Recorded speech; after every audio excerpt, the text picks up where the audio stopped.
As you can see, the Shenango Wildcats are in a situation just like the other teams in the Tri-County North. Numbers. The numbers are down in all the Tri-County North schools, including here at Shenango.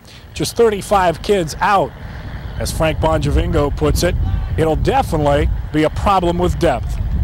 I think it's a numbers problem. It's getting to be a numbers problem in all the schools in our area, and we're pretty much in the same boat. I have a number of kids that can line up and be very representative of Shenango football, and if we can stay healthy and they continue to work the way that they are, I think we'll be very competitive. Go. Despite the small number at camp, the Wildcats look to be one of the teams battling it out for a playoff spot in the Tri-County North. Shenango has several key players returning, including a strong linebacking core. We're looking so far pretty good, but it's there. Everything's there. It's a little bit shabby. We're putting things together, and we're going to be there.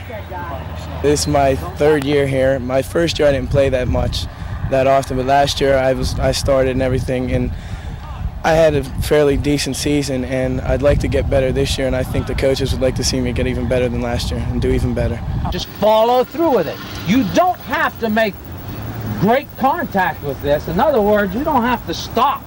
Get right in here and take this guy on. What you're trying to do is rip through that outside and have him slow you up as little as possible. You want outside position. You're late, you're caught. That's what you do.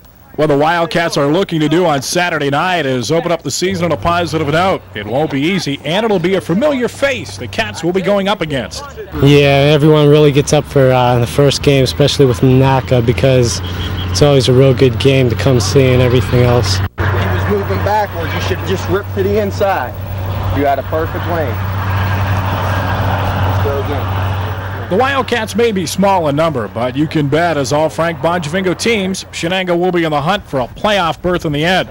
The Wildcats, however, need to stay away from the injury bug that hit their 88 squad.